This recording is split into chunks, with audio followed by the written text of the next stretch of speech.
But the private investigator might need more information bukod sa pangalan sa mukha ng taong pinatahanap mo. Parang ex-girlfriend siya nung stepfather ni Annalyn. Sa pagsundo ni Annalyn kay lola niya Susan ay naabutan na nakipag-away ang kanyang lola, kaya agad nila inilabas ang matanda na naging pasaway sa sugalan. Pero nakalimutan ni Tiang Susan ang kanyang bag, kaya binalikan ni Annalyn. At sa pagbigay ni Annalyn ng abuloy sa patay ay nasilip sa kabao na walang iba si tita niya Irene.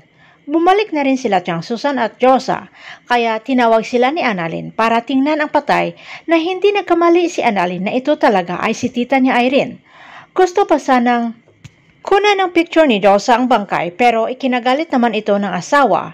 Pagdating nila sa bahay ni Doc Carlos ay agad ikinuwento nila tungkol sa bangkay na malakas talaga ang paniniwala ni Annalyn na si tita niya Irene ito. Kinabukasan ay sinamahan ni Doc Carlos si Lynette sa patay na tinutukoy nila Annalyn, Josa at Tiang Susan.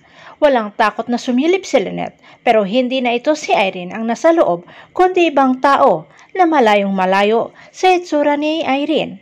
Ang hindi alam ni Lynette ay kumilos na naman itong si Carlos ng palihim, pati na rin ang gumagawa ng illegal na pagbibenta ng patay para hindi sila mabulilyaso. Samantala, para makuha ni Justin ang loob ni Annalyn, ang isang tanyag ay nag-offer na tutulong sa paghanap sa nawawalan niyang tita Irene. Kaya kinausap ni Justin ang ama para ipahanap si Irene sa kakilala nitong private investigator.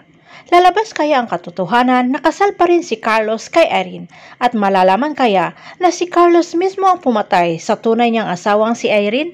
Abangan na lang natin ang susunod na episode dito sa Abot Kamay na Pangarap.